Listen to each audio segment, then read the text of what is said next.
Hey everyone, welcome back to Solo Party. My name is Kane, and we are back in scenario 2 of Dragon Eclipse, now with the adventure phase. This phase mostly consists of just reading off of these different script numbers you can see here. And each of these maps might also have certain hidden scripts that are located inside of the artwork. So it's going to be up to you to look for those and find them. And any that I find during this, I'm not going to point out to you all. I'm not even going to say what number it is, just to keep that as much of a spoiler secret for you all. But I will read those out for the ones that I do see. We have our item deck, equipment deck, and secrets deck all set up. So now you can see some of those other items and secrets that we had that you didn't see during the combat. So we have 2 items up here. The max number of items that you can have is 3. We have no equipment currently, and the maximum number of equipment you can have is 2. And we have 1 secret we got here from a previous adventure phase, and you can have an unlimited number of secrets. So let's continue where we left off of the end of the combat phase and go to B35. We also have 5 silver right here, and the most you can have of silver is 10. And now let's continue where we left off with the script B35. You continue your walk toward the city, and it finally comes into view. At first, Careberg appears as it always does, but as you near it, you begin to pick up alarming details. There is a new, deep crack in the wall, and one of the roofs behind it has caved in. You scan the city carefully now, but a familiar voice distracts you. Oh, so good to see you. It is Mildred, the ranger, rushing toward you. As always, her cheeks are tinted red and her hair in disarray. The sight of your friend has a calming effect on you. I have been looking for you, she says, catching her breath. You're never going to believe it. There was another quake soon after you had left, and all the creatures escaped. They went there. Mildred is pointing in the direction where the shadow of the dragon was headed. You frown, but before you have time to consider, the ranger adds, At least I know where the windrazers are. Prowlers, I have no idea. The other bad news, however, is that predators hunt in the area. We must save the mislings as fast as we can. Will you help me? How could you say no to that? Go to script B64. You follow Mildred and arrive at the ranger's makeshift camp where you see a wounded man on a stretcher and a bruised Fail, a water misling, curling up to him. Mildred points toward a glade with an ancient tree growing in the middle. Windrazers are east of here, hidden among the leaves of the ancient tree, but they are scared of local predators, so they won't climb down, and we are in danger without your combat experience. You can see the result of an elkthorn ambushing us. Unfortunately, we don't know where the prowlers went, maybe even further east. Elkthorn could attack humans, but only if they entered its territory, and the ancient tree is in the center of a glade, not a grove. Was the misling still agitated after the earthquake, or is something else going on? You nod and consider your situation. 1, you must get rid of the predators. Intimidating or defeating one should also be enough to scare the others. 2, you must calm down and escort the windrazers to safety. It probably won't be easy. You've already seen how they behave when scared. Rangers have equipment you may need during your task. They can give it to you for a low price. But then, you must hurry and rush toward the glade indicated by the rangers. Now the prompt instructs us that we may spend 2 silver to draw 3 equipment, gain 1 of them, and discard the rest. And since we have 0 equipment, I definitely think it'll be beneficial to go ahead and get some here. So we'll spend 2 of our silver. And we have Orb of Fire, Sturdy Rope, or some Reinvigorating Water. Now we can see how equipment is similar to items. They have the different effects here at the bottom, and all 3 of these are combat equipments. But you'll also notice in the top right, they have these different icons. So this is a light source, this is some gear, and this is a food. So that's going to be important for resolving certain conditions during the adventure phase. And usually the map is kind of going to give you hints about what you're going to see or what you might need. So for example, we see up here, there's a dark cave. So you might think maybe a light source would be good for exploring that. That being said, the Orb of Fire also has a bonus ability, or at least it's a stronger effect if we have a fire misling. And we have our young Emberling, of course, that we've been using. So with those 2 pieces of information, with the cave and the fire misling that we have, I think we will choose that Orb of Fire. The next thing we are instructed to do is to place secret 18 at the bottom of the event track and to set our time to 2 on this green side here. So typically during an adventure phase, doing things is going to cost you time and you'll move this track down.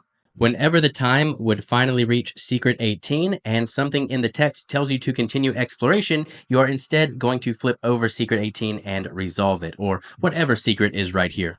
And the color of the time token is going to inform about how much time you have to explore. So while it's on the green side, you can kind of assume, at least up to this point, that this secret, when you get to the bottom of it, is not going to end your exploration.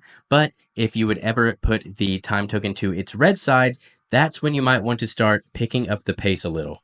And so when we place this, it says wind razors are in danger. The faster you save them, the better. Then we have several options here, and it's going to ask us if we have certain statuses. This is where we go and look at our status sheet. And so obviously we've got some things marked off from our prior adventures, and it is asking us if we have forest predators 1, 2, and 3. And whenever you're asked to see if you have a certain status or secret, you always resolve that top to bottom. So first we're asked if we have forest predators 1, which we do. We also have 2 and 3, which are the other ones it asks about, but Forest Predators 1 is first, so we'll start there. And go to script B59. Elk thorns keep to the deepest groves where they hammer trees in their unquenchable rage. And now, if you have the Forest Predators 2, go to script B60. You've heard that the furwing often rests in caves. The furwing is a rather strong but slow mistling. And if you have Forest Predators 3, go to script B61. Young bulbs prefer marshy terrains. People say they are robust mistlings. And now we go to script B62, and it tells us to make a note that the tracks on the map may lead you to predators' lairs. So, since we gained that knowledge from a prior adventure phase, it's going to tell us what type of mistlings we're going to be able to find in each of these different areas. So, based on that, it does seem like the furwing is going to be up in the cave. Probably some bulbs up here near the B54 or the B44 and the B49.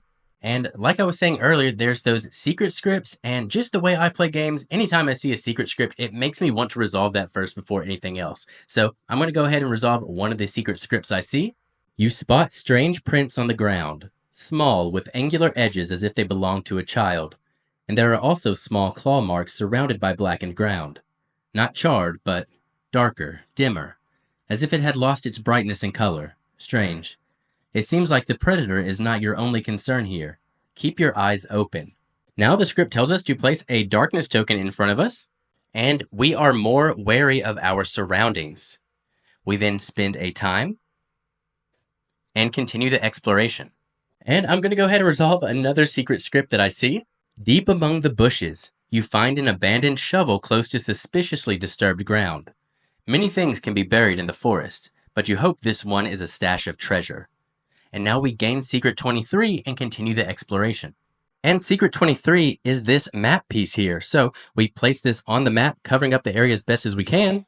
And let's go ahead and see this through, and we'll go ahead and read that new unlocked script, B23.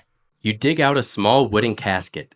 Inside, you find an almost empty pouch and a picture of a tree with some technical notes. Wait, it is a map. It shows a network of tunnels inside the tree. You could follow them to emerge in the tree crown. Now we gain Secret 21, which is yet again some more map pieces. We also gain 1 silver. And now we lock script B23. So that means we're going to take a universal token and place it over that script, meaning we can no longer go there. And we get to continue the exploration. And I think I've spotted one last secret script, so we'll do that. You find an old camp among the short trees, a faded tent, an overgrown fire pit, and a rusty spoon. So there's this camp we just found. And we continue exploring. Now we still have some room for items and equipment, so maybe if there's some more of that in this campsite, we do have some gold too, if maybe there's someone we can trade with. Let's see if we can get some more gear in there. So yeah, let's try B36. You enter the camp and notice some strange mystic symbols on the cloth of the tent. They are faded and the material falls apart at the slightest touch. We perform a test. Okay, so this is what a test looks like here. You can see at the top, it's got that light source symbol, and then once per test, you may discard a card you just drew. So since we do have an equipment with a light source symbol, we're going to be able to do that. We don't have to spend anything. It's just as long as we have that equipment, we can do that once per test. And then it also says if we ever have 3 of those misfortune symbols on items, and you'll see those in just a moment, there is one on one of our items that we have in our backpack. The test ends immediately, and we resolve the matching outcome. And so, the way you resolve test is you draw cards from the item deck. And you can see our items at the top left have different numbers. The 2 we have in our inventory right now have 1. So we would just continue to draw items until we wish to stop and add up all of the numbers of the items we've drawn. And so the different numbers you can draw are 1, 2, 3, and then there's also one number 4 and one number 6. So there is a bit of risk of drawing a really high one, but you can see that the range of outcomes we're wanting are between 7 or 10 for this. Usually 10 or more, that's a red outcome. That's going to be pretty bad. 7 or less is not the worst. You're going to get what you want, but at a detriment. And normally you're looking to get one of those middle outcomes. An 8 or 9 would be good for us. And let's go ahead and look at this item since it will be relevant. It's a smashing hammer, and it tells us during a test, we can discard this to discard all drawn cards with the misfortune icon. So that'll be helpful if we draw 3 early and don't want our test to end. We can get rid of this to then continue to draw. All right, so let's start this test. Got a 2, and we don't want to end here, so we'll continue drawing. Another 2, so our total is 4, and we do have 1 misfortune icon out now. But we don't want to end here. We'll continue. Total of 5. Continue. Okay, we're at 7 now, and we have 2 misfortune icons.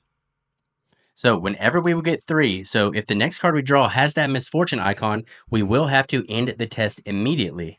But we do still have our once per test light source ability to discard a card that we just drew. So let's go ahead and try to get a better outcome here. Okay, and a 1. And I think right here is where we will stop. We're not going to use our smashing hammer to discard all the misfortunes.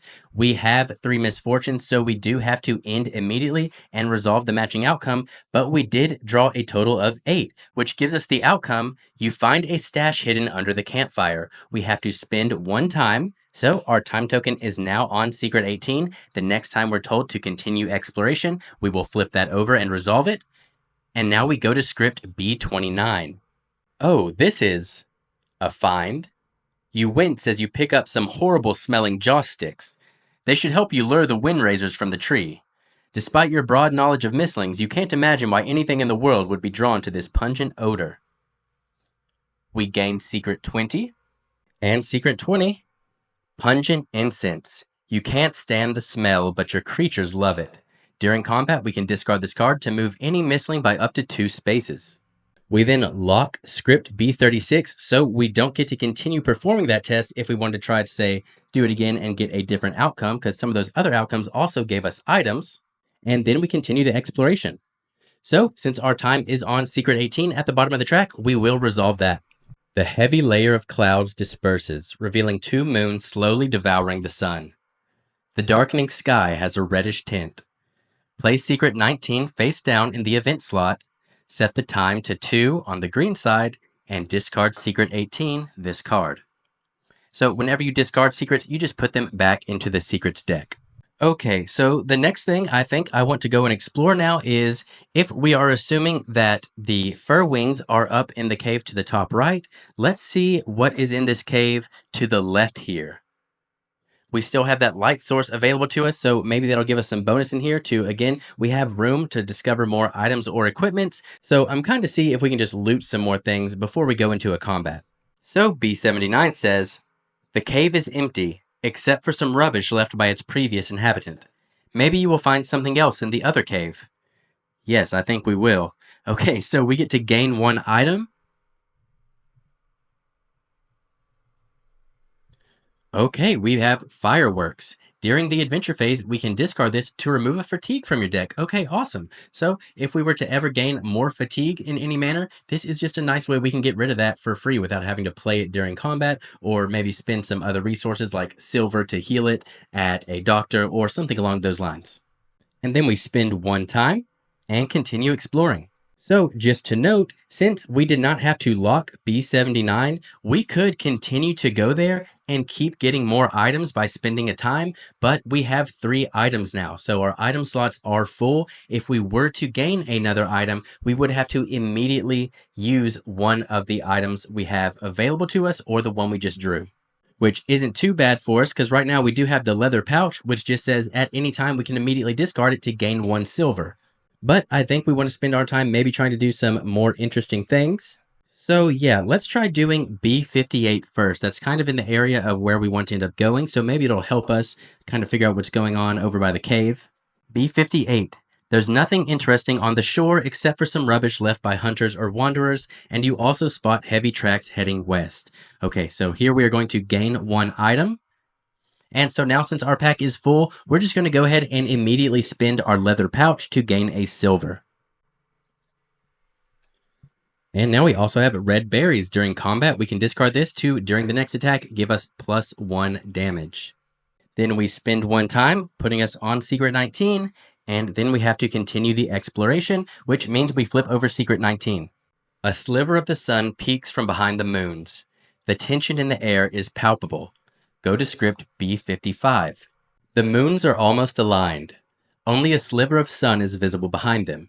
If token A is in slot 3, it is not, so otherwise we read on. We can choose to either leave the forest, which we definitely don't want to do. We haven't completed our objective, or we can stay a little longer, which we are going to choose to do. We're going to place Secret 19, which is the one we just revealed, back into the event slot face down, and then we place our time tracker on its red side on slot 2. We also place token A in slot 3, and then we continue the exploration, but we also gain 1 fatigue, and I'm going to be honest with you, we are going to go ahead and nullify that by just using our fireworks to not even gain that, and we'll continue exploring. Knowing we have very little time left, we will go ahead and try to make maybe 1 more exploration before we go into the cave. And now if I had to guess between 49 and 44, I would assume 49 being the one actually in what I assume is the marshy part, that 44 maybe is not going to the bulb. So let's try 44. Normally, if there's a story option that's going to advance something further, it does give you the option to leave if you accidentally went to the wrong place. So hopefully it'll give us that option if we chose the wrong place, but let's go to B44. Under the shrub, heavy with juicy berries, you notice some irregular footprints leading toward the marsh in the south. Okay, and what's that? A glint of metal in the bushes a little west from there. And so we obviously had already explored what was to the west and found that, but it tells us that we may choose to spend a time to heal 3. And now someone in the comments did let me know that I had the healing up to half health misinterpreted, so I have added that extra damage that our mislings needed back. So our young Emberling has 7 HP remaining with 7 damage on it, and our Golemo also has 12 HP remaining with 12 damage on it. So I'm not going to be able to heal both of them here because then continuing the exploration would trigger 19 again, and I think that would be bad for us. And even though the Golemo has taken more damage, it also has a lot more health than the young Emberling. So I think we will spend 1 time and heal our young Emberling for 3. And that will put it at 10 remaining HP with 4 damage. And now, without further ado, let's go see if our instincts were right about this cave at B53. It says, if any token is in slot 1, it is not, so we'll continue on. The entrance to the cave reeks of rotting plants. The tracks on the muddy ground indicate that something large regularly enters the cave. One of the predators, perhaps. Now we can choose one to enter the cave or leave. So this is what I was telling you. If we thought we were at the wrong place, we could then leave, but I think we're right where we want to be. So we will enter the cave and go to B71. You don't even need to delve deep into the cave. 2 yellow eyes appear in the shadows, and the smell of musk assaults your nostrils. You take a few steps back, asking your companion to prepare for a fight. And now it tells us to set up for a combat. And now this does not technically end the adventure phase or the exploration. This just means we are going to move everything aside with how it is, and we'll end up coming back to the map after this encounter. But we are going to go ahead and save that combat for the next video. Let me know if you want me to keep doing these adventure phases on camera. The reason I want to ask this is just because it does contain most of the spoilers, whereas combat is going to still, have some spoilers for cards, mislings, art, etc., but not story-wise and story beats and different things you're going to be able to see. Like, even though I didn't tell you where those secret scripts were, because of those cards that got placed, you can kind of figure out probably where they're going to be on the map, right? So if you want me to continue doing the adventure phases, let me know. If you want me to just show off some more combats when I get to those, let me know that as well. This is Solo Party. My name is Kane. Thanks for watching.